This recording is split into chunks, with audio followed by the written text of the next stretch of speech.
அதை பாருங்கள் மலர்ந்து வருதா. பார்த்தீங்கன்னா 2 நெல்லிக்காவை 1.5 கிளாஸ் தண்ணி ஊற்றி ஜூஸ் பிழிஞ்சு வச்சுருக்கேன். இப்போ 2 ஸ்பூன் தனியாக போட்டுக்கோங்க, ஒரு 3/4 ஸ்பூன் மிளகு, 1/2 ஸ்பூன் சீரகம், 10 பல் பூண்டு, நல்லா ஒரு 70% அரைச்சா போதும்.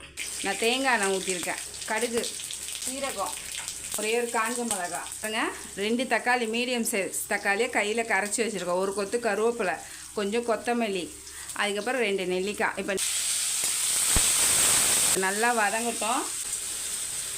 உப்பு போட்டிருக்கோம்ல, நெல்லிக்காய் எவ்வளோ ரசம் வைக்கிறோமோ அந்த அளவை பொறுத்து தான் நீங்கள் நெல்லிக்காய் சேர்த்துக்கணும். தண்ணி ஊற்றிக்கோங்க, நல்லா கொதித்து நெல்லிக்காயும் வெந்து வரட்டும்.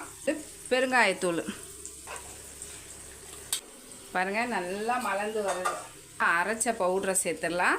மிளகுங்க ஜூஸு, கொத்தமல்லி எவ்வளோ வேணால் போட்டுக்கோங்க, கருவேப்பிலையும் எவ்வளோ வேணால் போட்டுக்கோங்க.